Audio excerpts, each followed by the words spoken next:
Kalau anak itu tidak lah, masih tanggung jawab, itu tidak tertulis loh. Jadi kalau istrinya saja itu yang tidak ini ditanggungkan Kan sama suaminya. pembatalan pernikahan bukan perceraian, beda perceraian.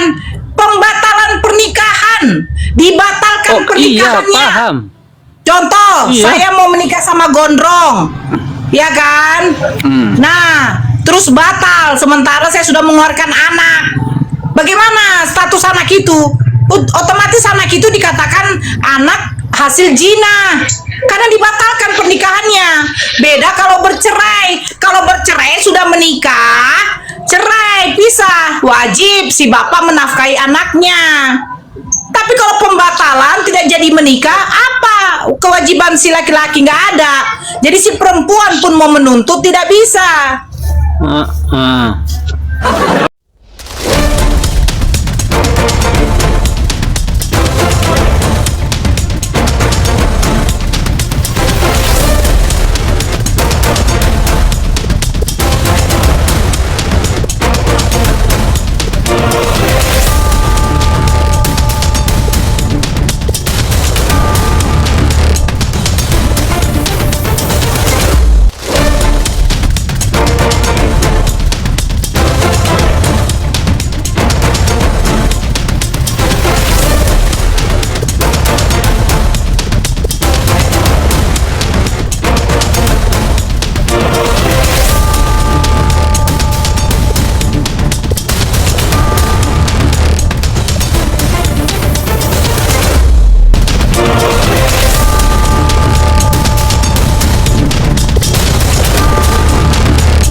Assalamualaikum warahmatullahi wabarakatuh. Selamat datang di channel Tanya Jawab Iman, tempat di mana Islam dan Kristen bertemu dalam ruang diskusi dan debat. Di sini, setiap argumen akan diuji dengan dalil, logika, dan kejujuran berpikir. Para apologet Islam akan menjelaskan kebenaran agama Islam dengan hujah yang kuat, sementara pihak Kristen akan bertanya dan berusaha mempertahankan keyakinannya dengan cara mereka. Ini bukan sekedar diskusi dan debatan, melainkan pembelajaran iman dan logika yang membuka mata kita tentang siapa Tuhan sebenarnya dan bagaimana manusia memahami wahyunya. Nah, singkat kata, mari kita lihat video sekarang.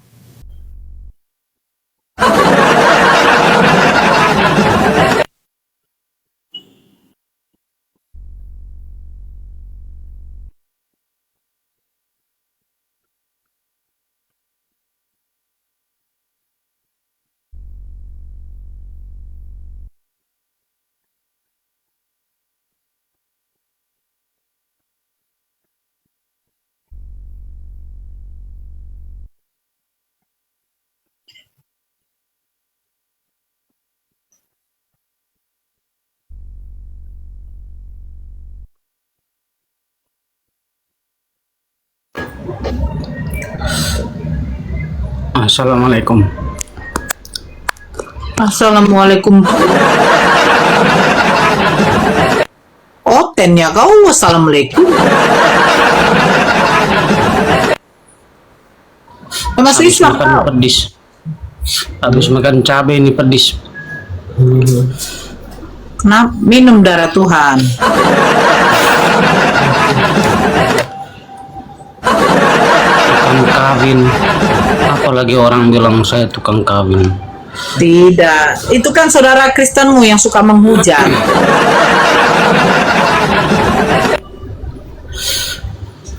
Apa judul kita ini? Bentar, kau bacalah. Tuh, Oten ajaran sesat. Nah, mana dalilnya?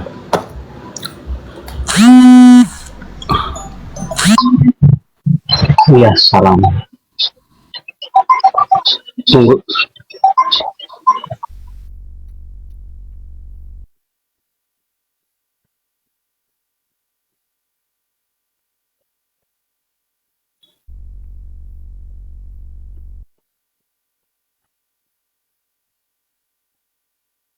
tunggu itu Faruk ya.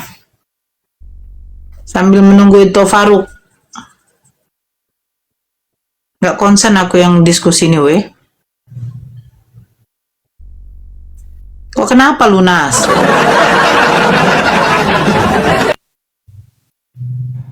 Nora cium batu. Saya memang pernah cium batu zakar. Batu zakar laki saya. Seperti zakar kuda. Ya, tadi ada yang telepon. Apa ini? Mana dalilnya nih?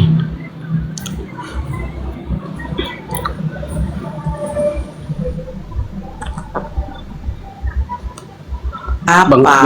Bang Robin. Oh, Bang Robin. Saya lihat Nora sama Larutia Nifak sejodoh.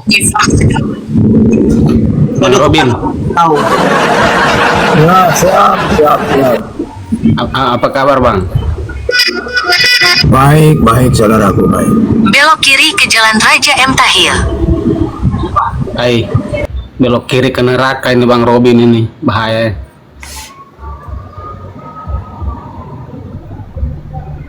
Lunas. Setelah 500 meter, belok kiri ke Jalan Teku Putih.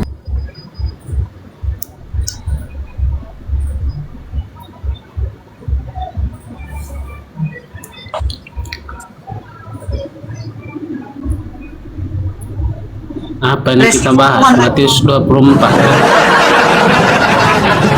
Hati-hatilah kamu, akan ada nanti penyesat-penyesat yang menyesatkan kamu dengan memakai namaku. Yang memakai nama Yesus siapa? Tunggu dulu, mana dalilnya? Kita baca sama-sama. Matius, tunggu. Kau yang baca.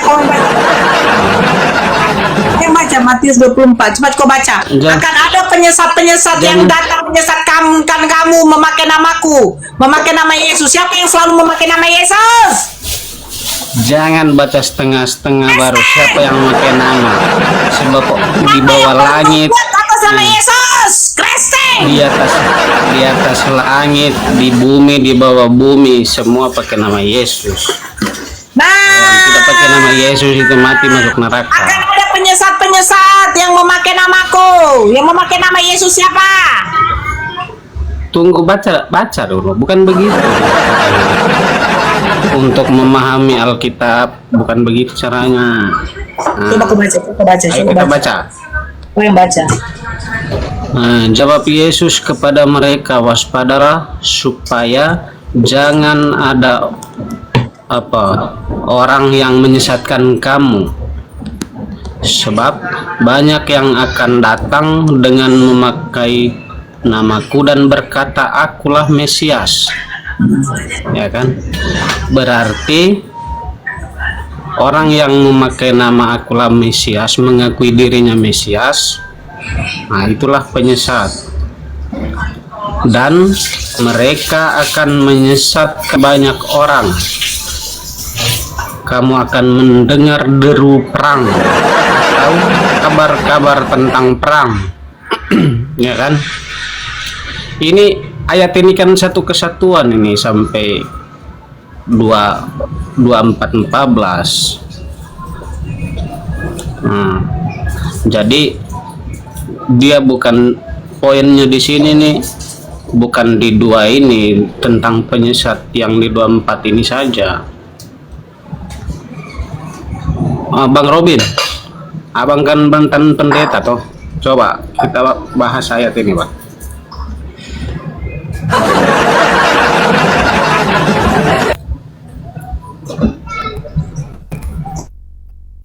Mana Bang Robin pura-pura nge-lag lagi dia.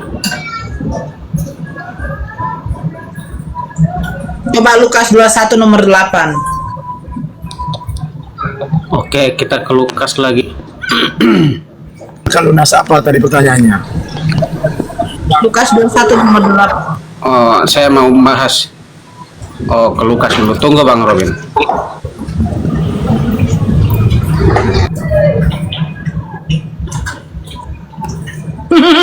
Aduh, nge-lag lagi. Baca cepat. Nge-lag lagi HP ku ini.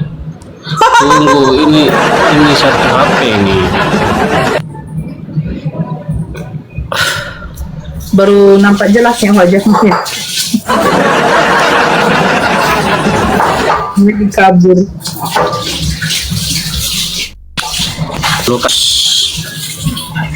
Lukas 21 nomor 8. Jawabnya, waspadalah supaya jangan kamu disesatkan, sebab banyak orang akan datang dengan memakai namaku dan berkata, akulah dia. Dan saatnya sudah dekat, janganlah kamu mengikuti mereka. Pertanyaan saya, siapa yang memakai nama Yesus?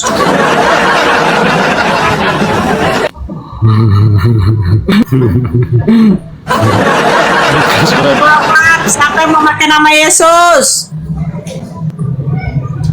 Lukas berapa? Tunggulah. Diskusi kok kayak gitu. Lukas berapa? 21 nomor 8. 21 nomor 8. Sabar guys, biar mati masuk surga itu sabar.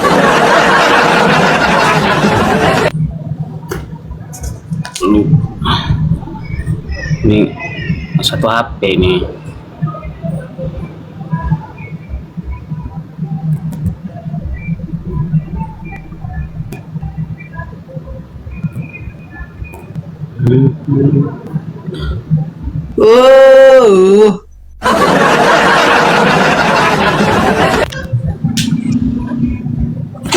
Tunggu ah.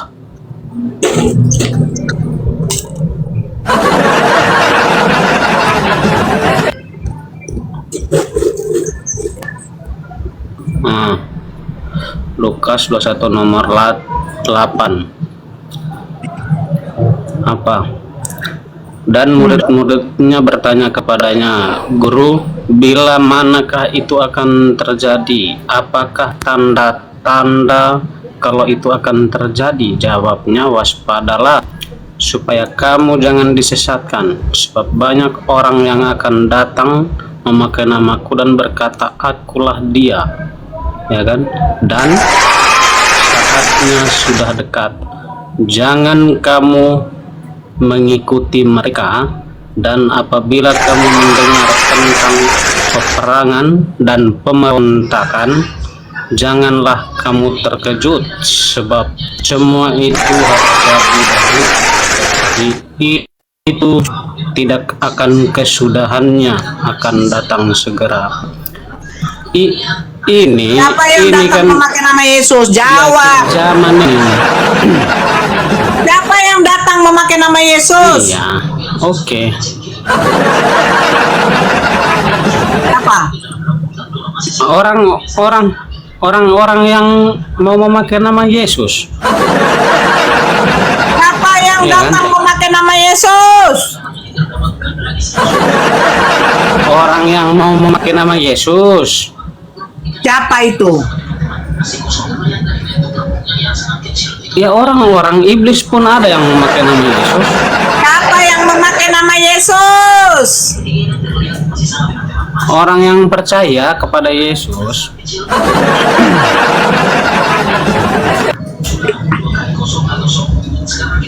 A. Terus Tatang Sutarman. apa ini? B. Konghucu. D. D. Tripitaka. E. Resteng.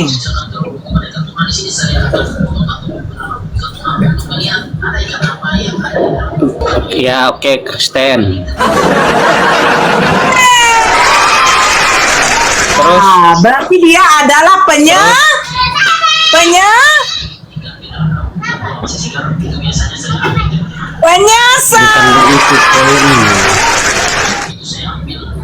Dah Bukan begitu selesai. poinnya. Hai, kau penyesat.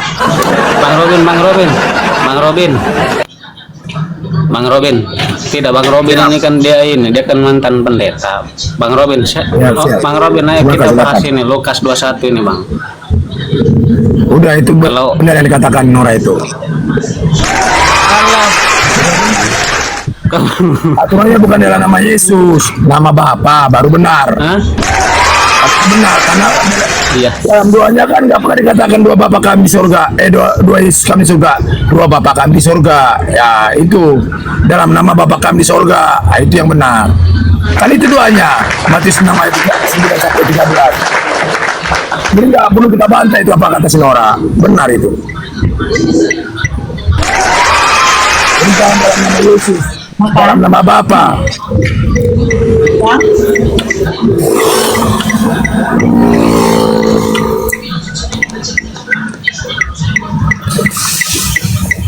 Jadi kita harus percaya kepada Bapa dan percaya juga kepada Yesus sebagai yang diutus Bapa, begitu. Jadi begitu cara apanya, cara lantainya begitu. Jangan hanya Yesusnya aja dipercayai, nanti kita menyesatkan. Jadi penyesat kita. Jadi harus sinkron. Percayai Bapa sebagai Tuhan, percaya Yesus sebagai utusan. Nah itulah arti hidup kekal. Yohanes 17 ayat 3. Harus sinkron dia. Jadi sama begini. Kalau tubuh tanpa roh mati. Jangan hanya tubuhnya aja kita sembah-sembah, sementara rohnya yang kita kesembah. Jadi nggak adil namanya. Banyak Kristen-Kristen yang menyembah tubuhnya. Makanya dipertuhankanlah manusianya. Itu yang menjadi menyesatkan. Maka dikatakan nggak percaya Yesus datang ke dunia sebagai manusia. Itu menyesatkan. Emang Yesus manusia. Bang Robin. Bang Robin, di sini bukan menyesat karena menggunakan nama Yesus, Bang. Akan Robin. ada penyesat-penyesat Abang lihat yang di ayat 21. Silakan. Bang Robin, penyesat itu. Bang Robin. Ya. Wah, Bang silakan Robin. buka Pak Cek. Bang Robin. Pak Cek naik. Baca Padoka itu kalau nggak minum dia nggak lancar dia ngomong. Apa ini nenek yang ngaku? Tahu Rodi. Bang Robin. Nah kan, ya udahlah. Aku diam aja lah aku nggak baca Padokanya. Ngocok saja dia terus nanti nggak ada edukasi. Yang begini-gini jadi naikkan. Nah, begini anak-anak pendeta dinaikkan boleh. Ah, seperti lunas Robin. boleh. Kalau Raja Padoka gimana mau dinaikkan tuh? Ya silakan. Nah, Bang Robin, di sini yang menyesatkan itu bukan yang menyebutkan nama Tuhan atau Yesus itu atau sebut Mesias itu, bukan. Karena di poin 21:12 ya kan, di situ dikatakan apa ini?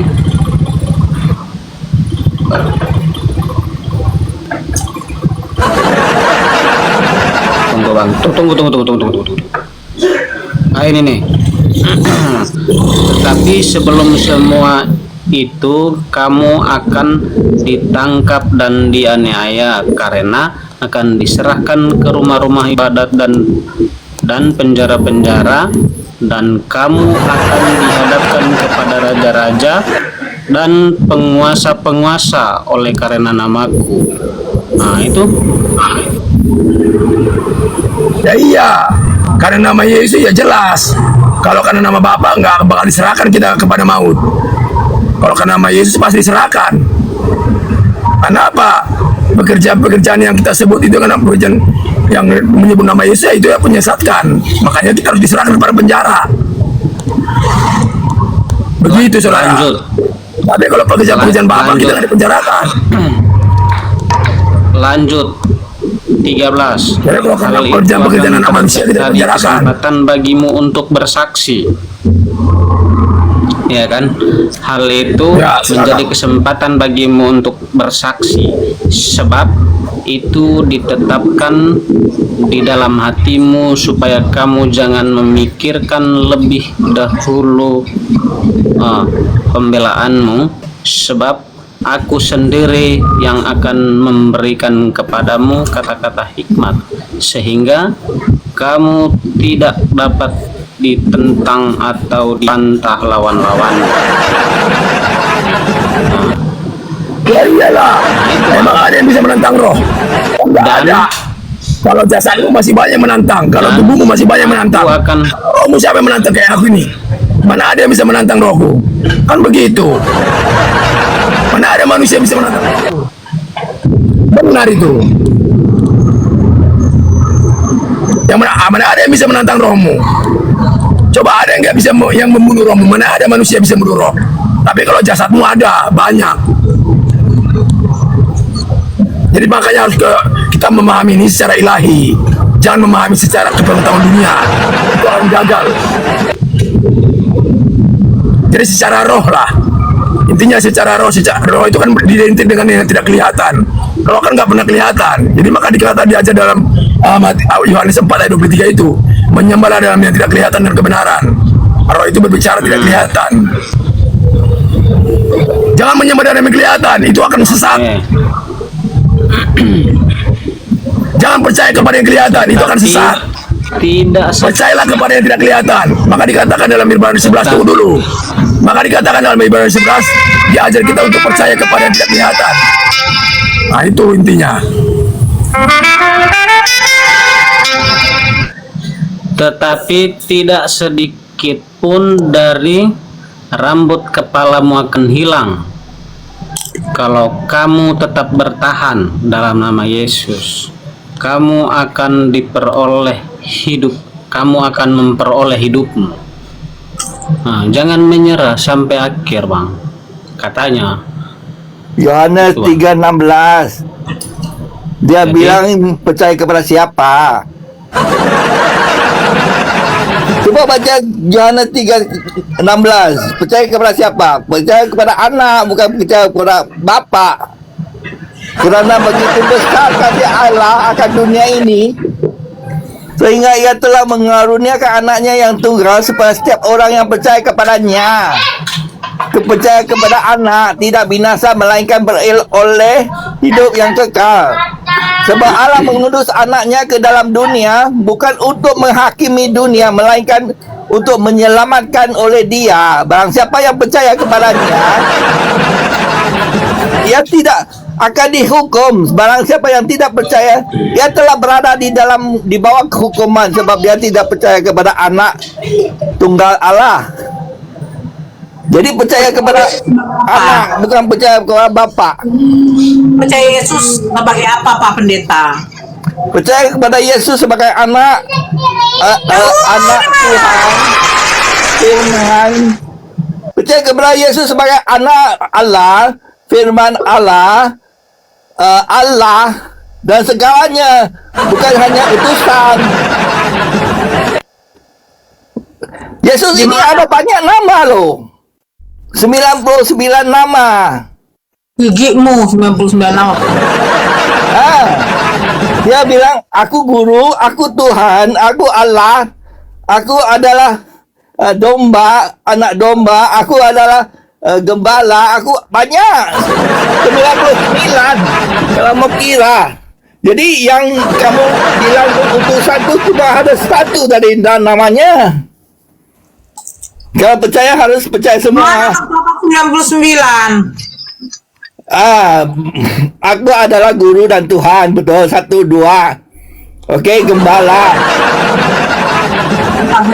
utusan. Guru, Tuhan, gembala. Kalau mau kira mati lah. Kira di sini banyak nih. Okey, Yohanes 1:1 sudah berapa? 3 situ. Guru, Tuhan, gembala, terus Firman, Allah, manusia, anak manusia. Lagi mungkin banyak orang boleh tolong saya bilang. Gembala, anak domba, raja. Gembala, anak domba, kepala domba, gigi domba. Raja. Banyak. Guru. Firman. Anak Firman, Allah. Firman. Allah. Firman, Bapak Firman, Adik Firman, Kakak Firman. Banyak nama Yesus. Cuma sebab dia bilang aku adalah utusan saja, kamu suruh percaya kepada dia sebagai utusan. Tapi yang lain jangan percaya. Itu sudah salah tuh.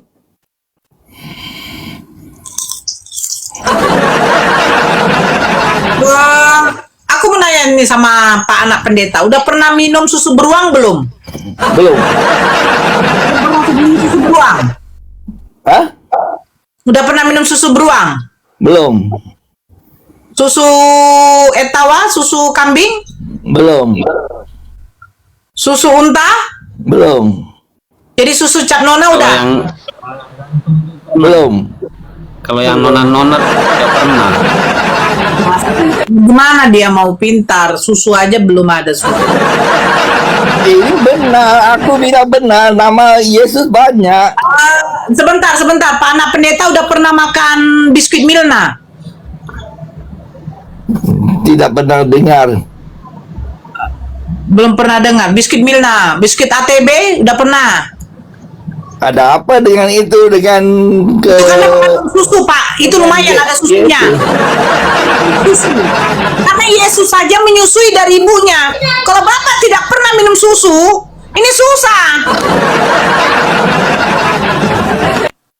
Pak Anak Pendeta udah pernah ketemu sama Bang Jono? Tidak. Nggak pernah ketemu sama Bang Jono? Tidak. Jono itu siapa? Nah, kalau Jono nanti pulang, nanti saya kenalkan. Kalau Jono nanti pulang, minta uang untuk beli susu. Iya, terima kasih. Ya, karena dia kalau kerja keluar itu selalu dia bilang alasan untuk beli susu. Nah, jadi Pak Pendeta coba minum susu banyak-banyak biar agak cerdas ya. Dari mana lah Yesus punya nama 99? Firman tuh Yesus juga. Allah, kalau di dalam Islam, Allah itu namanya bukan 99, tapi sifatnya. Sifat Allah itu yang 99. Oh iya. Sifatnya 99. Oke? Kali kau, curi-curi di dalam Islam kau. Ya Kau bilang tadi namanya. Dia memang banyak namanya. Pak Pendeta, kau bilang tadi namanya. Dia tuan, dia domba. Itu bukan nama, tapi gelar. Nah, itu gelar lah. Sejak kapan ada gelarnya jadi domba?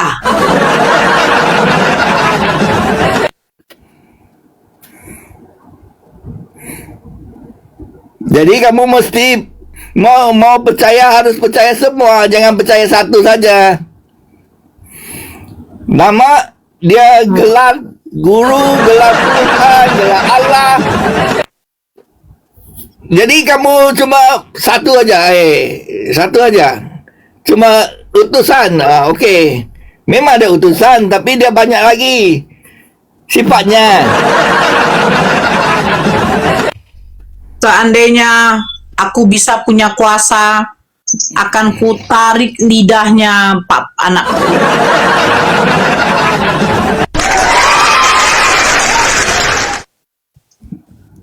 Ini yang Islam, tolong yang bisa jadi narasumber, ada nggak yang bisa naik? Oh, itu Faruk dari tadi kontak kemana-mana lah itu.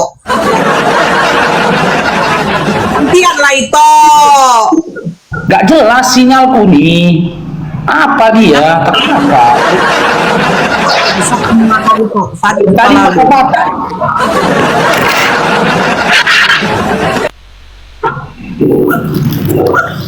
Ya, oke. Halo, Yang harus selamat siang. Iya, wajib Ya, di sini ya. buka kamera ya, Bang Kristen ya. Kalau nggak buka Jangan kamera, Bu, jangan Bu. Soalnya rekeningku banyak isinya, kan bisa masuk dari wajah. Jangan. ada anak pendeta, ada si Lunas. Nah sekarang, ku serahkan segala kuasa kepadamu, itu Faruk. Walaupun ada yang mengatakan, aku tidak dapat berbuat apa-apa dari diriku sendiri ternyata, tapi dijadikan Tuhan. Saya ke dapur dulu ya, ada yang mau saya kerjakan. Perut saya sudah lapar. Yang ada di bawah 2,7K, silakan di tap-tap layarin. Jangan lupa love orange-nya.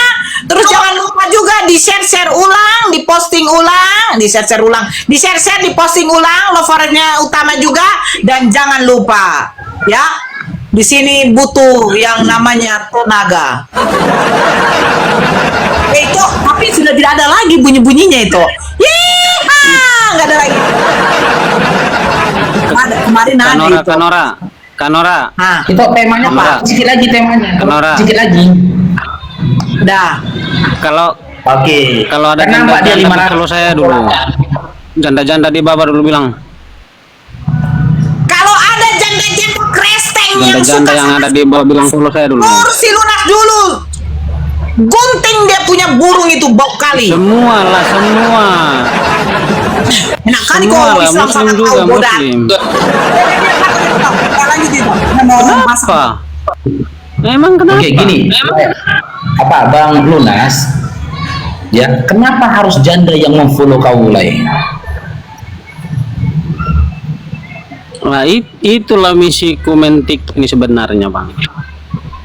Apa itu misinya Lai? Nah, kita kan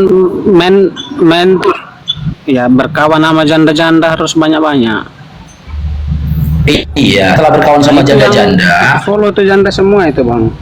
iya, tujuannya apa? Berteman sama para janda, tujuannya apa? A, untuk Lai nikahi, B, untuk Lai temanin, atau C, untuk Lai zinahin. Itu the point saja. Iya, berkawan lah, berteman. Cuman, Berteman lah, Bang. oh berteman. Berteman, Apa berteman. lagi? Oh berteman, bukan untuk dinikahin ya? Bukan. Bukan. Kalau Lai ada sendiri yang- sudah Kalau menikah. ada yang cocok ya gas. Tapi kalau kalau ada yang cocok mah gas. Oh, Lai belum menikah. Apakah HP ku yang Makanya kan Siapa? saya tenang Komal Nora itu yang tadi. Ada aja gangguannya. Lai Lunas udah nikah atau belum? Sudah Bang, punya istri kenapa atau belum? banyak yang nggak mau dibawa, Bang? Kenapa yang dibawa itu bilang banyak yang nggak mau, Bang? Kenapa, Bang? Bisa naikin Iya, siapa, Lai. Bang? Mewakili maksudnya Lai sudah punya Bang, istri belum? Bang. Belum lah. Bang, Nah, naikin masalah- satu orang maksudnya kenapa dia tidak mau kita tanya Masalahnya dulu satu gini. orang mewakili. Lai Lunas, masalahnya gini, kan di dalam ajaran kalian tidak boleh menikahi janda, apalagi itu janda adalah janda cerai. Karena jika Lai menikahi janda cerai, maka seumur hidup si janda ketika menikah sama Lai itu adalah zina. Gitu loh, itu persoalannya. Nggak bisa, karena gini, karena Kristen ini tidak bisa memberikan solusi dari persoalan hidup umatnya, jemaatnya, nggak bisa. Janda cerai nggak boleh kawin lagi, kalau kawin lagi nanti zina. Sementara ada laki-laki yang mau sama janda, nggak bisa menikah kalian kan, ujung-ujungnya nanti apa? Kalian itu jadi berzina, gitu loh. Ya begini aja, Bang, coba naikin satu orang. Nah, apa alasan dia tidak mau, coba? Toh, biar Bukan dia yang tidak penasaran itu, mau. Bang. Itu banyak Bukan yang dia tidak yang mau itu tidak dibawa. Iya, bukan dia tidak mau, andaikan pun ada yang mau lah, tidak boleh dinikahkan sama janda cerai di dalam ajaran Kristen. Kalau enggak nanti seumur hidupnya itu adalah zina di hadapan Tuhan katanya. Iya, kalau itu kan kalau yang dengan Kristen, Bang. Ini kan kalau ada yang Muslim yang mau ke mana? Nggak bisa, kalau dia Muslim, nggak boleh kami nikahi wanita Muslimah itu dengan lelaki kafir. Hamba sahaya yang beriman itu jauh lebih baik daripada laki-laki kafir, meskipun dia menarik perhatianmu. Tapi banyak buktinya itu, Bang. Orang kawin beda agama itu, Bang. Nggak ada di Indonesia, mana boleh pidana nikah beda agama, pidana itu. Ada, Bang. Kecuali di luar negeri, di Indonesia nggak ada pidana itu lah. Ada lah, Bang. Banyak kok yang terjadi, banyak. Nggak ada lah Apalagi nikahnya di nikahnya dalam hukum Islam nggak bisa. Karena nanti ya orang yang menikahkan itu akan mempertanyakan keyakinan masing-masing. Nggak sah pernikahan kalau beda antara Islam dengan Kristen, nggak sah, nggak bisa disahkan itu. Nggak akan ada yang bisa mengesahkan itu, baik ustadz, QA ataupun siapapun yang akan bisa disahkan itu. Karena pernikahan di dalam Islam itu adalah sebuah ibadah yang dibawa ketentuan Tuhan. beda dengan teman-teman Kristen. Sebuah pernikahan itu di dalam pemahaman teman-teman Kristen itu adalah sebuah ritual yang disahkan oleh bapak-bapak gereja. Jadi teman-teman Kristen ketika menikah, kalian dianggap satu oleh hukum bapak-bapak gereja atau pendeta, bukan Tuhan. Karena Tuhan di dalam kitab Bible kalian tidak pernah menyampaikan ya syarat-syarat sah pernikahan di dalam Kristen, tidak ada. Adapun ritual yang dilakukan di gereja seperti pemberkatan dan yang lain-lainnya itu bukan biblikal, bukan. Tidak ada ayatnya di dalam Bible di mana Tuhan berfirman, jikalau seorang di antara kalian laki-laki dan perempuan hendak menikah, hendaklah tangan pendeta itu menopangkan tangannya di atas kepala pengantin laki-laki dan perempuan, setelah itu mereka mengucapkan janji setia dan janji suci mereka. Tidak ada gitu loh. Begini, kalau soal hal-hal begitu kan kita tidak perlu jelaskan Bang, karena itu kan hasil penafsiran dan kebudayaan kebiasaan daripada zaman Kristen mula-mula kan begitu. Seperti halnya sholat kan dalam Muslim kan tidak tertulis secara jelas harus begini gitu kan, caranya duduknya seperti apa. Paling kan cuman lihat Nabi Muhammad saja yang lakukan seperti itu, tapi di dalam Al-Quran itu kan oke, maksudnya di dalam Al-Quran itu kan tidak tertulis, ya kan? Kalau di Islam, makanya Muhammad Sallallahu Alaihi Wasallam dicontohkan, bukan betul saja. Dulu pernikahan pun dicontohkan Nabi, di mana Nabi pernah menikahkan putri kesayangannya Fatimah Zahra dengan Ali bin Abi Thalib. Nah, kalau di Kristen, ritual perkawinan kalian, siapa yang pernah mencontohkan? Apakah Yesus pernah mencontohkan cara menikahkan orang? Apakah Paulus pernah mencontohkan tata cara menikahkan orang? Kan nggak pernah kan? Iya betul, tapi kan itu semua kan hasil penafsiran dan kebiasaan yang dilakukan oleh jemaat mula-mula kan begitu. Kalau di Islam kan langsung Muhammad yang contoh, ini itu tidak soal kan begitu. Soal lah ya, karena dalam Markus 7 lah ya. Dalam Markus 7 nomor 7 Yesus berkata di situ dikatakan, percuma kau beribadah kepadaku sementara pengajaran yang kau sampaikan itu berasal dari manusia. Saya sendiri sudah akui jemaat mula-mula lah atau bapak-bapak gereja lah yang mengatur tata cara perkawinan di dalam kekristenan. Di mana bapak-bapak gereja, pendeta dan jemaat mula-mula itu manusia, kata Yesus. Percuma kau melakukan perkawinan sementara ajaran perkawinan yang kau sampaikan berasal dari manusia. Kalau Islam dicontohkan, diajarkan, dicontohkan oleh Nabi kami gitu loh. Tapi kalau andaikan Yesus pernah mengajarkan dan mencontohkan cara mengawinkan manusia seperti yang dilakukan di gereja, itu nggak akan menjadi polemik, nggak akan jadi pertanyaan. Berarti teman-teman Kristen dipersatukan oleh pendeta, bukan dipersatukan oleh Tuhan, betul? Kenapa Bang? Berarti perkawinan di dalam kekristenan itu dipersatukan bapak-bapak pendeta dan bukan dipersatukan oleh Tuhan, betul? Ya itu kan tergantung dari cara pandang orang yang itu Bang. Dari cara pandang Jangan kita. katakan Kalau kita bilang kalau memang Tuhan yang mempersatukan, berikan datanya di mana Tuhan pernah berfirman menyampaikan syarat-syarat sah perkawinan di dalam Kristen, di dalam Bible di mana? Kalau nggak ada, jangan paksakan, jangan Anda sangkal, jangan Anda bantah ketika orang mengatakan ternyata yang mempersatukan kalian itu adalah pendeta, bukan Tuhan.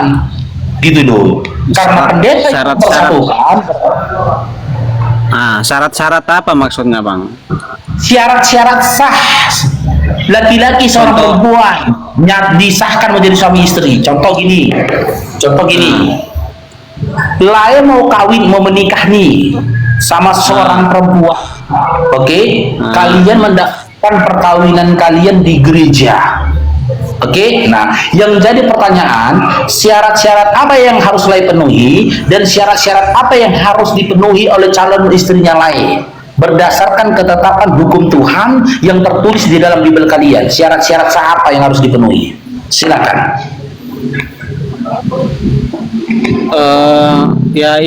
Syaratnya itu kan direstui oleh keluarga Bang. diresmikan oleh keluarga. Nah, diresmikan oleh keluarga ya. Oke. Di mana tertulis gitu. Ya, di mana tertulis dalam Bible? Ya, di mana tertulis dalam Bible Tuhan berfirman, syarat sah pernikahan di antara kamu laki-laki dan perempuan adalah kalian mendapat persetujuan kedua keluarga kalian. Di mana tertulis itu lah Kayaknya di Alkitab tidak tertulis, Bang. Coba saya cari tuh sebentar ya. Tertulis, berarti nggak ada. Karena Iya, nggak ada. betul. Betul. Karena nggak ada lah Kan Karena nggak ada, berarti Tuhan tidak mengenal ritual perkawinan yang kalian lakukan. Karena Tuhan tidak pernah mengenal ritual perkawinan yang kalian lakukan, bisa jadi di hadapan Tuhan kalian berzina. Gitu loh. Apa? Kadang-kadang gini, lain akui kan, ritual perkawinan yang kalian lakukan, syarat-syarat perkawinan yang kalian lakukan, itu kan berdasarkan pemikiran dari manusia, bapak-bapak gereja dan juga para pendeta, betul? Nah, itu kan aturannya manusia, ketentuan dan ketetapannya manusia. Nah, kalau kita komparasi dengan pezina lah orang-orang yang menggunakan jasa londur, itu juga pakai sistem lah Ada syarat-syarat sah yang harus dipenuhi ketika seseorang itu mau berzina kepada londur. Syarat yang utama harus ada uang. Syarat yang kedua, gitu loh. Syarat yang kedua, ini ketetapan mereka kan. Syarat yang kedua, adanya perjanjian waktu sampai berapa lama uang itu bisa digunakan, gitu loh. Atau apa yang dilakukan, gitu loh. Kan gitu. Nah, syarat yang ketiga bisa jadi adanya mucikari. Mucikarira yang menyatakan mereka itu boleh berhubungan badan. Dengan ketentuan yang ditetapkan mucikari, yang pertama adanya uang yang dibayar si laki-laki dan si perempuan. Yang kedua ada ketetapan waktu berapa lama mereka bisa bersama. Itu kan hukum juga, gitu loh, ketetapan juga yang disampaikan oleh manusia, yang dibuat oleh manusia.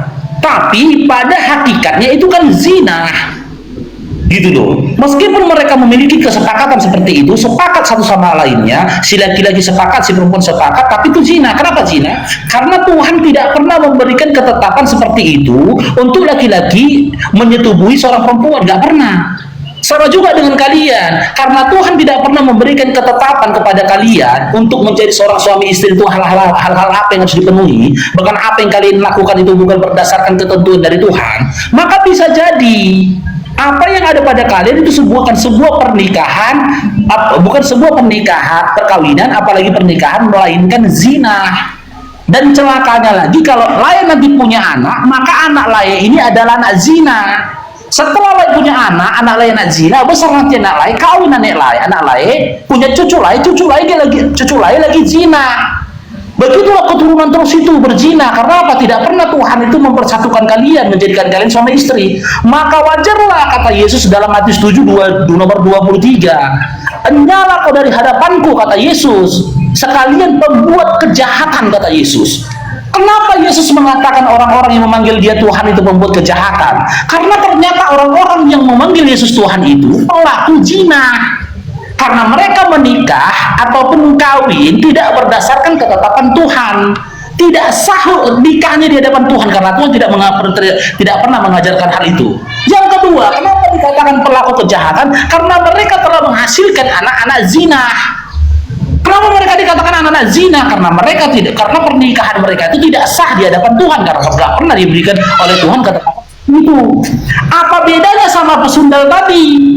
Ketika laki-laki itu berhubungan badan berdasarkan ketetapan dan kesepakatan antara laki-laki dan si perempuan beserta dengan mucikarinya, mereka memiliki anak, ternyata hamil, ternyata si perempuan pesundal ini punya anaknya anak zina, karena anak itu didapatkan di luar pernikahan atau di luar perkawinan. Begitu loh. Makanya dikatakan Yesus lagi, setelah kalian melakukan kejahatan, "Enyalah kau dari hadapanku sekalian pembuat kejahatan." Iha, sekron Bang Jaihan, Bunda siapa ini, Bang Jaihan. Begitulah. Oke. Jadi kan begini, poin abang kan di sini semuanya itu harus tertulis. Jika saat menikah orang menopangkan tangan atau tangan saling pegang antara perempuan dan laki-laki, menurut abang itu harus tertulis, oke, ya kan? Iya. Supaya semuanya semuanya harus tertulis. Pokoknya harus sama jika pegang tangan atau percikan percikan air seperti apa berkat begitu. Masya Allah, Harus tertulis, ya kan? Tapi itulah perbedaan kita, Bang. Jadi semua itu, ya kan, tidak semua tertulis secara detail, ya kan, di Alkitab. Nah, itulah pemahaman pada zaman-zaman Rasul itu. Rasul itu mengaruniai Roh Kudus. Jadi semua pekerjaan mereka dan tata cara mereka dianggap benar di mata Tuhan. Jadi cara-cara nikah itu kan sudah turun temurun dari jemaat-jemaat mula-mula gereja.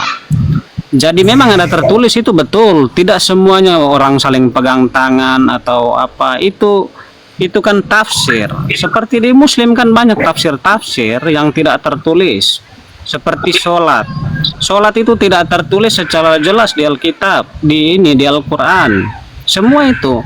Tapi itu dianggap benar. Jadi orang yang menafsirkan itu, ya mungkin kalau di Kristen itu dituntun oleh Roh Kudus, begitu, Pak. Jadi maksud saya, kita tidak perlu bahas yang tidak tertulis, tapi esensi dari poin itu ada, itu yang ditaatkan, dilakukan, begitu. Oke, saya tanggapin lah ya. Jadi kalau kita semua tertulis, kalau kita hidup di dunia ini semua yang tertulis tidak cukuplah Al-Quran dan Alkitab ini untuk apa yang kita lakukan di dunia ini, Bang.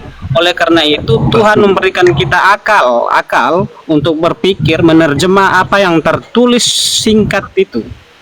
Tapi nilainya kita ambil poinnya, Bang. Oke, Maksud saya kita bahas yang ini aja, yang hal-hal seperti itu kan tidak perlu dibahas sebenarnya, Bang. Ya, saya tanggapin lah ya. Pertama. Silakan. Jangan lagi katakan apa yang kalian lakukan di gereja itu adalah tafsir sebelum lagi memberikan landasannya berdasarkan yang tertulis di dalam Bible kalian. Tafsir bisa dikatakan tafsir kalau punya landasannya, tapi kan pada nyatanya itu ritual perkawinan yang kalian lakukan itu kan tidak berdasarkan landasan di dalam Bible, malah sampai detik ini tidak memberikan data di dalam Bible-nya. Yang kedua, tidak semualah harus tertulis, gitu loh. Kalau semua tertulis, nanti Bible itu tebalnya, makanya saya bilang kalianlah yang berkata benar, atau Yesus yang telah berkata dusta, atau Yesus yang berkata benar, atau kalian yang berkata dusta. Kenapa saya berkatakan gini? Di dalam Yohanes 17 nomor 8, Yesus berkata, sebab segala firman yang kau sampaikan kepadaku telah kusampaikan kepada mereka dan mereka menerimanya. Segala firman telah kusampaikan kepada mereka, kata Yesus. Jikalau memang berdasarkan pemahamanmu, harusnya Yesus gak perlu menerima segala firman. Karena ternyata apa yang dilakukan oleh teman-teman Kristen yang mengklaim dirinya pengikut Yesus, boleh mereka lakukan berdasarkan azas pemikiran mereka sendiri, pendapat mereka sendiri. Ngapain Yesus menyampaikan segala firman? Dan ternyata ketika Yesus mengklaim dirinya menyampaikan segala firman, kan gitu, ada firman yang belum disampaikan oleh dia, sehingga teman-teman Kristen melakukan sesuai dengan apa yang dia inginkan. Apa itu? Firman tentang tata cara pernikahan, firman tentang tata cara berpakaian, firman tentang tata cara beribadatan, firman tentang tata cara penguburan, firman tentang tata cara kehidupan, nggak disampaikan oleh Yesus. Kenapa? Oke, saya paham poinnya, Bang. Ya, sabar dulu. Saya bisa buktikan bahwasanya apa yang disampaikan Yesus ternyata belum semuanya. Dengan cara saya tanya sama lain. Menurut Yesus menurut Yesus, syarat sah paling utama seorang laki-laki dan perempuan dinyatakan suami istri atau sah menjadi suami istri itu apa? Oke, Bang. Ya, syarat sah yang utama menurut Yesus agar menjadi seorang suami istri itu apa? kalau kita menikah itu dasarnya itu Kejadian 2:24, terus Matius 19:6. Ya. Iya, apa itu lah Kejadian 2:22 itu apa? Kejadian 2:24. Kejadian 2 Iya, syarat sah dalam Kejadian 2:24. Sebab itu seorang laki-laki akan meninggalkan ayah dan ibunya dan bersatu dengan istrinya sehingga keduanya menjadi satu daging.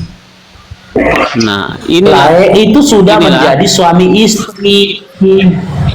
Betul, Itu Bang. sudah jadi suami istri. Yang saya tanya sebelum suami istri, pranikah loh lah apa ketentuan syarat sah pranikah? Dalam Kejadian 2 nomor 24 itu sudah istri. Makanya dikatakan oleh sebab itu kan gitu, seorang laki-laki akan meninggalkan ayah dan ibunya dan bersatu dengan istrinya. Berarti sudah jadi istrinya. Oke, Sudah jadi syaratnya istri itu, Bang. itu. Oke, ya. Syaratnya itu jangan binatang, jangan ibu kandung, jangan saudara, jangan keluarga bapak, jangan adik kandung, jangan kakak kandung, ya kan? Oke. Jangan binatang. Kan itu ada tertulis di Alkitab, oke? Hah? Di mana Yesus pernah berkata begitu? Diharapkan Bukan Yesus. bagimu menikahi mama kandungmu, bapak kandungmu, binatang adik kandungmu. Oke. Nah, itu kan Yesus memang tidak bicara itu, Bang. Loh, kalau Tapi Yesus nggak di bicara, perjanjian- selain ikutin siapa? Di perjanjian lama kan itu udah tertulis, Bang. Iya, itu kan untuk Bani Israel lah untuk Yahudi itu. Yang saya tanya untuk Kristen. Perjanjian lama itu kan untuk Yahudi. Yang saya tanya untuk Yahudi itu yang saya tanya untuk Kristen. Sementara itu untuk Yahudi. Sementara dalam Efesus 2:15 hukum Taurat sudah dibatalkan. Galatia 2 nomor 16, Galatia 2 nomor 19, Galatia 5 nomor 4, kalian nggak dibenarkan ketika melakukan hukum Taurat. Bahkan di dalam Galatia 3 nomor 10 kata Paulus ya, kalian hidup di bawah kutuk. Kalau kalian ya hidup di bawah hukum Taurat, terkutuklah orang-orang yang hidup di bawah hukum Taurat. Jadi kalau jadikan hukum Taurat sebagai landasan dasar pernikahannya Lai dikatakan Paulus terkutuk. Itu yang pertama. Yang kedua, hukum Taurat sudah dibatalkan, digantikan dengan hukum kasih. Yang ketiga, Lai nggak akan dibenarkan kalau Lai ya berbuat dan mengharapkan ada kebenaran dalam hukum Taurat. Nggak boleh. Makanya muncul lagi pertanyaan, ini Paulus yang berdusta atau Kristen yang benar? Atau sebaliknya, Pauluslah yang benar atau Kristen yang berdusta? Karena apa yang kalian yakini bertolak belakang dengan apa yang diajarkan oleh Paulus di dalam surat-suratnya. Gimana? Oke, Bang. Bingung, kan? Tapi bukan. Coba Abang kasih yang Paulus bilang itu dia tidak semua hukum Taurat itu, Bang. Maksudnya, Bang. Itu kan ada poinnya tentang berhala-berhala. Lai buka ya. Ini. Buka Efesus 2. coba. Segala Itu kan- ketentuannya. Nih. Dan segala ketentuannya kata Paulus nih. Apa nggak semua, cuma nanya lah ini. Makanya saya bilang teman-teman Kristen ini masih Kristen karena nggak tahu dirinya. Nih. Efesus 2 nomor 14. Efesus. Nih, oke. Sebab dengan matinya sebagai manusia, ia telah membatalkan hukum Taurat dengan segala perintah dan ketentuannya. Segala perintah dan ketentuannya sudah dibatalkan hukum Taurat itu dengan matinya dia sebagai manusia. Perintah dan ketentuannya, ketentuan apa itu? Ketentuan perkawinan, ketentuan penguburan, ketentuan suami istri, ketentuan tentang berpakaian, segala ketentuannya untuk menciptakan keduanya menjadi satu manusia baru dalam dirinya. Dengan itu mengadakan damai sejahtera dan memperdamaikan keduanya di dalam satu tubuh dengan Allah oleh salib dan melenyapkan perseteruan pada salib itu. Segala ketentuannya sudah dibatalkan Lai. Jadi Lai jangan lagi menggunakan hukum Taurat. Itu yang pertama. Yang kedua, memang benarlah Paulus gitu loh. Kalian nggak boleh hidup dan nggak bisa dibenarkan ketika hidup di bawah hukum Taurat. Karena berdasarkan Ulangan 33 nomor 4, Ulangan 4 nomor 44, Maleakhi 4 nomor 4, Yeremia 31 nomor 31 sampai 33, hukum Taurat dan ketentuannya itu sudah termateraikan hanya untuk Bani Israel, bukan untuk kalian. Maka kalian sebenarnya lah ya, berdasarkan kitab Galatia 2 dan Galatia 3 ya, kalian itu sudah tidak memiliki hukum lagi, nggak ada lagi aturan. Bagaimana di Kristen ada aturan? Kalian bukan hamba lagi. Kalian bukan lagi hamba, kalian tidak lagi diperhambakan, tapi kalian anak. Kalian dikatakan anak-anak Tuhan, makanya kalian nggak punya aturan, nggak punya hukum, karena kalian menyatakan diri kalian anak. Oke bang. Karena kalian kalau menjadi anak, maka hukum diganti menjadi hukum kasih. Bebas kalian melakukan apapun. Mau kalian kawin sama mama kandung kalian, nggak apa-apa, kalian anak Tuhan. Mau kalian kawin sama bapak kalian, nggak apa-apa, nggak ada larangannya, bebas. Mau kalian kawin sama binatang pun nggak apa-apa, nggak ada larangannya, karena kalian anak dulu. Karena kalian bukan hamba, maka kalian bebas berbuat apapun, gitu. Maka kalau kalian mau kawin laki-laki sama laki-laki, bebas, gitu. Karena kalian anak-anak Tuhan. Abang, kalau kita hukum nikah itu bang, ya kan, hukum perkawinan itu diatur di kitab itu, hukum kanonik bang, itu ada bang, hukum kanonik. Iya, hukum yang saya tanya firman Tuhan, bukan hukum kanonik. Berarti lain Katolik. Iya, Katolik. Nah, kita uji nih dalam kekatolikan. Kita tengok teman-teman, apakah perempuan di Katolik itu bahagia atau menderita? Kita uji nih. Pernah tahu nggak hukum pembatalan pernikahan? Pernah tahu nggak pembatalan pernikahan di dalam kanoniknya apa? Hukum kanoniknya Katolik, pernah tahu nggak? Ada. Bisa dibatal. Anipar. Aku ngomong dulu, Anipar. Bisa ngomong. Sabar dulu Dinda Parholong, sabar dulu Dinda ya. Nah, bisa kan dibatalkan pernikahan? Cuma bentar aja. Soalnya agak apa ini? Agama ini tak bisa kita bahas. Bentar aja Parholong. Saya tanya ini si Lunasnya. Lunas, adakah hukum di dalam kanonik pernikahan kanoniknya Kristen, pembatalan pernikahan ada nggak itu? Ada nggak itu? Tunggu bang.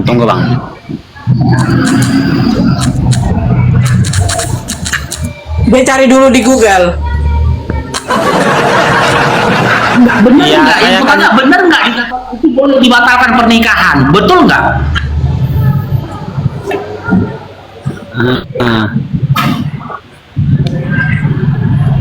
Betul bilang, memang tidak ada itu. perceraian, Katolik apanya kau? Betul kan? Oke, contoh kejadian pada kasusnya si RK, betul? Betul? Tidak ada kita kan tidak ada ini bang, tidak ada perceraian. Iya, nggak ada perceraian. Saya nggak bilang perceraian. Ini biar kita buktikan. Adilan mana bagi seorang perempuan bercerai atau dibatalkan pernikahannya? Kalau memang ada, kita uji nih perceraian dengan pembatalan pernikahan. Yang kutanyakan sama mulai, ketika umat Katolik membatalkan pernikahannya yang sudah berjalan 5 tahun kepada seorang perempuan, ya, seorang suami ini melaporkan nih ke gereja, ingin membatalkan pernikahannya dengan si perempuan gitu loh. Kan gitu, semata pernikahan mereka sudah sempat berjalan selama 5 tahun. Nah, dari 5 tahun pernikahan itu dia punya 3 anak. Apakah pada waktu yang bersamaan si laki-laki bisa mengembalikan keperawanan si perempuan, bisa mengembalikan anak itu masuk lagi ke dalam perutnya, jangan dilahirkan lagi? Apakah bisa dilakukan seperti itu?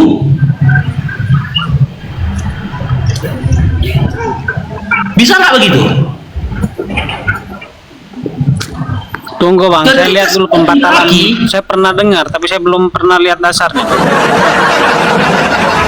Makanya Yang saya pembatalan. bilang, yang jadi korban itu si perempuan, si laki-laki enak kali membatalkan pernikahan. Menyatakan secara Sementara si perempuan sudah robek perawannya. Yang kedua, karena dibatalkan pernikahan, maka andaikan dalam pernikahan mereka punya 3 anak, anak ini dinyatakan anak di luar nikah. Karena nikahnya batal, maka anak itu pun batal. Maka si laki-laki tak perlu lagi dibebankan tanggung jawab untuk menafkahi ketiga anaknya karena pernikahannya batal. Bukankah seperti itu merugikan si perempuan? Merugikan si perempuan. Sah-sah saja kau membatalkan pernikahan, tapi kembalikan perawan anak gadis orang. Sah-sah saja kau batalkan pernikahan orang, tapi kembalikan mental si anak gadis orang yang sudah kau rusak. Sah-sah saja kau membatalkan pernikahan, tapi kembalikan lagi 3 anak yang sudah dilahirkan ini ke dalam perut mamanya. Kalau di kita bang ada tiga aspek untuk membatalkan, ya kan? Ini bisa kita batalkan pernikahan bang. Iya, saya nggak akan tanya lagi aspeknya. Pun bisa kan dibatalkan pernikahan kan? Intinya bisa kan? Iya bisa. Ya sudah. Sekarang aku tanya, ketika si perempuan dibatalkan pernikahannya oleh laki-laki, sementara mereka sudah menikah 5 tahun, apakah si laki-laki itu bisa mengembalikan keperawanan si perempuan? Dalam hal pembatalan yang di gereja ini bang, bukan hanya laki-laki yang bisa membatalkan, perempuan pun bisa. Ini andaikan si laki-laki yang membatalkan lah, si laki-laki yang membatalkan. Andaikan. Oke. Nah, kayak kejadian si RK, apakah bisa dikembalikannya keperawanan si perempuan yang sudah dirusaknya? Ya sama-sama enak lah itu bang, tidak ada yang rugikan di situ. Kan sadis nggak? Sadis nggak jawabannya kan? Sadis nggak jawabannya kan? Sama-sama enak kata dia. Sadis nggak? Sadis. Terus abang mau laki-lakinya yang rugi apa?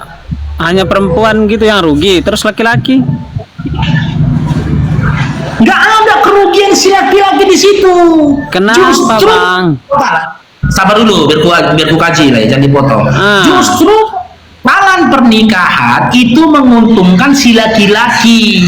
Yang pertama, dia nggak perlu lagi bertanggung jawab tentang masa depan si perempuan setelah diobrak-abrik sama dia kemaluannya. Yang kedua, dia nggak perlu lagi menafkahi anaknya yang sudah dilahirkan oleh si perempuan. Hidupnya bebas karena bukan anaknya lagi. Gitu loh, karena pernikahannya sudah dibatalkan. Yang ketiga, dia tidak perlu lagi dibebani perihal tentang fisiologi si perempuan, tanggung apa kondisi batin si perempuan. Dia bersih, nggak bersisa, nggak bercacat si laki-laki. Sementara si perempuan dikategorikan janda. Janda dalam pemahaman umum sudah pernah dipakai orang selama 5 tahun, sudah melahirkan anak 3, sudahlah dibatalkan pernikahan, dia nggak punya suami lagi. Oke bang, paham, saya paham poinnya bang. Abang terlalu panjang. Sabar dulu lah, sedikit lagi lah. Ya, yang lebih sadisnya lagi, si laki-laki yang menghamili dia dengan 3 anak karena sudah dibatalkan pernikahannya, maka si perempuan itu yang harus banting tulang untuk menafkahi ketiga anaknya. Sadis nggak teman-teman? Sadis nggak solusinya itu? Hah? Sadis nggak teman-teman? Tapping di bawah.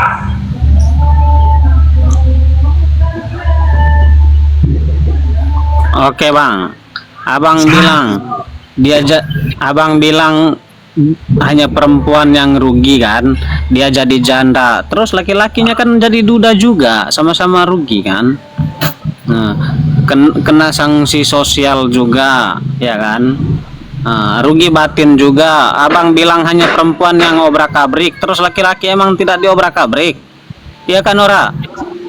Si laki-laki rugi apa? Tanyalah kan Nora. Kan Lain, begini, kan setelah kita cerai, sekarang aku tanya lain. Setelah kau batalkan pernikahanmu dengan mantan istrimu, apakah ukuran nonotmu berkurang? Hah? Apakah ukuran ini nonotmu bukan- berkurang? Apakah dengan itu nonotmu nggak bangun lagi? Apakah dengan itu nonotmu dikebiri? Kan enggak. Kecuali ketika kau mengajukan paham saya, Bang.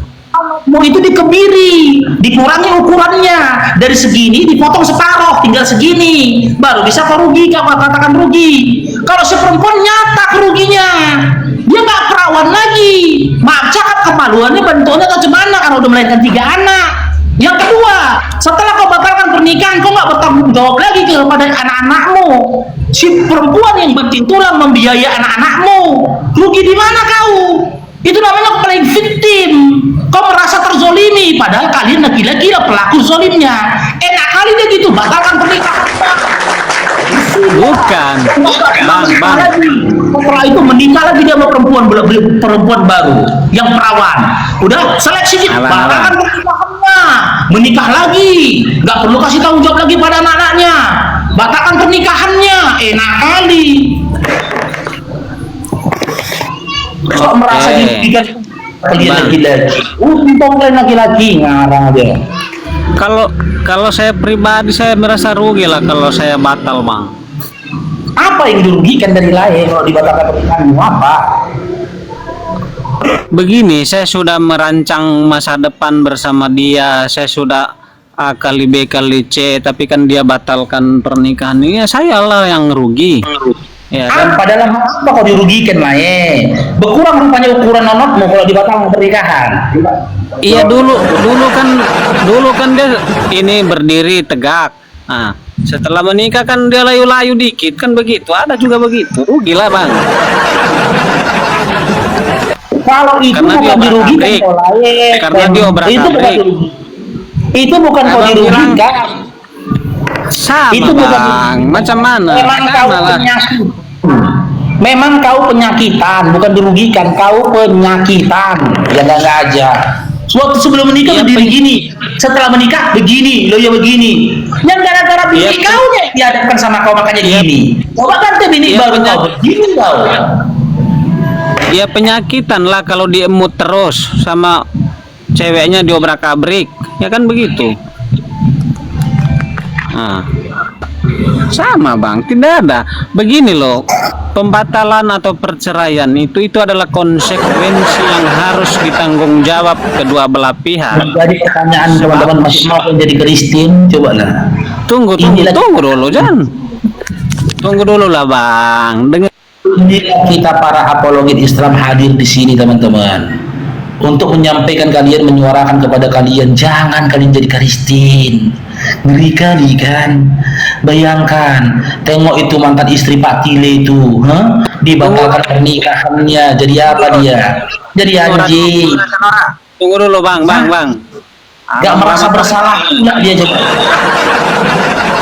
Abang terlalu lama. Kanora. Jawab saya dulu, Kanora. Ini kan saya tidak sepakat dengan Abang Faruk ini. Dia bilang barang perempuannya diobrak-abrik. Emang laki-laki kalian tidak obrak-abrik? Kanora? Belum pernah Kanora obrak-abrik. Ini suami Kanora dulu. Yang begini, botol ya lunas. Ketika kau sudah setubuhi istri kau, dia melahirkan, otomatis kan sudah tidak seperti gadis lagi. Badannya udah melar.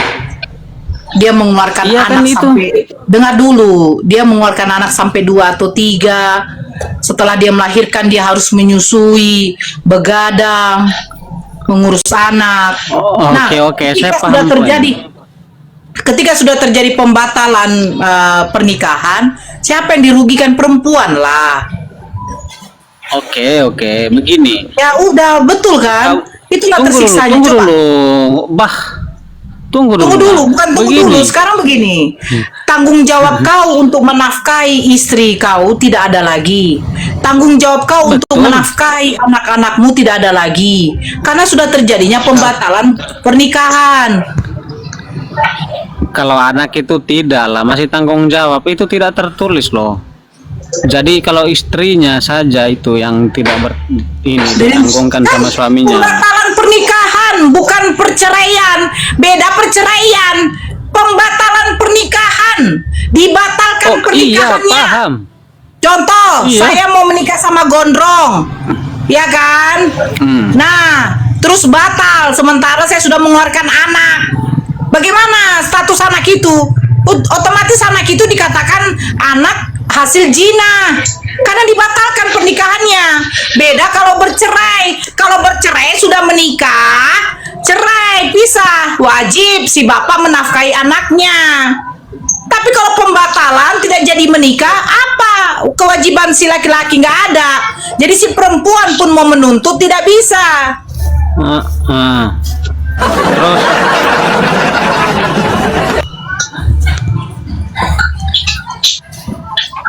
Gimana? dari mana, Bos? Enak perempuannya, ya laki-lakinya yang dirugikan kan? Betul kan? Betul. Iya, Aturannya kalau laki-laki. saya- Aturannya laki-lakinya mengeluarkan sperma sampai satu liter. Gara-gara sudah ada anak 3, 5 tahun menikah, akhirnya cuman 1/4 liter. Rugi laki-lakinya. Rugi Jadi lah. semuanya rugi lah, tidak ada yang Rugi lah. perempuan rugi, laki-laki rugi, ya kan? Iya, Jangan laki-lakinya, kalian bilang aturannya kalian aja sebelum- yang rugi. Aturannya sebelum dia ketemu perempuan itu 1 liter, 1 liter spermanya. Nah, iya, ketika iya. sudah ketemu Karena sering disedot. 5 tahun hidup, ya kan? 5 tahun bersama dengan perempuan itu, Diobrak-abrik. ujungnya jadi 1/4 liter dia punya. Rugi lah, rugi. Iyalah, rugi. Dan terakhirnya ujungnya Jadi- tinggal air doang. Rugi kan? Nah, itu. Rugi. Iya kan? Jadi begitu Bang siapa Bang Faruk, sama-sama rugi lah, tidak ada yang untung. Tapi apa poinnya, itu konsekuensi yang diambil. Saya bilang teman-teman ya, makanya saya bilang inilah kejiwaan mereka. Di dalam hukum Islam itu sesuai dengan logika dan akal, gitu loh.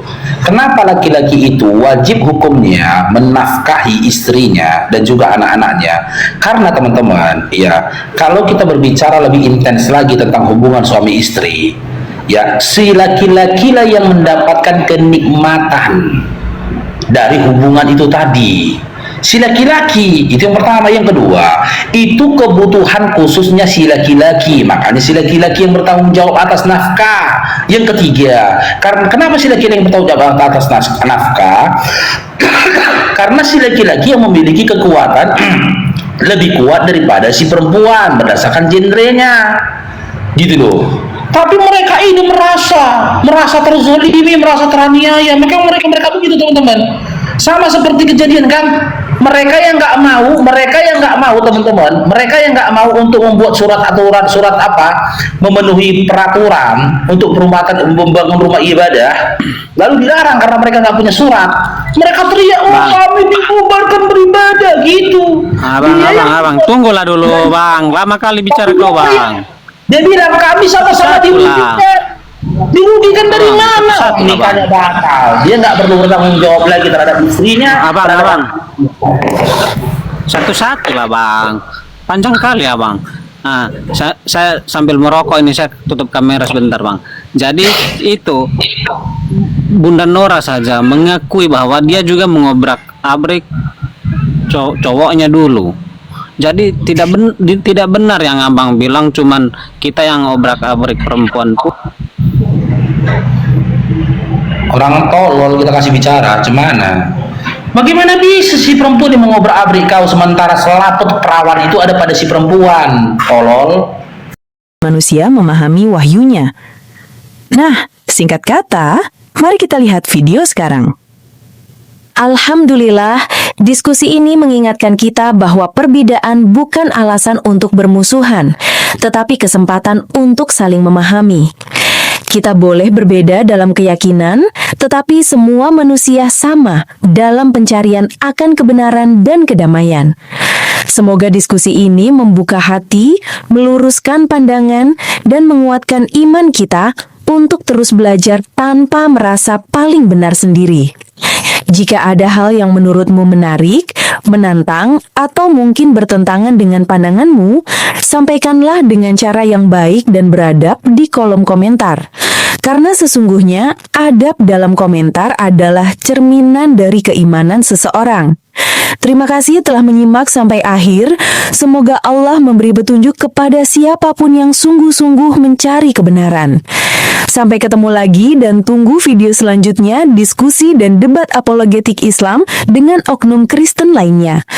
Assalamualaikum warahmatullahi wabarakatuh.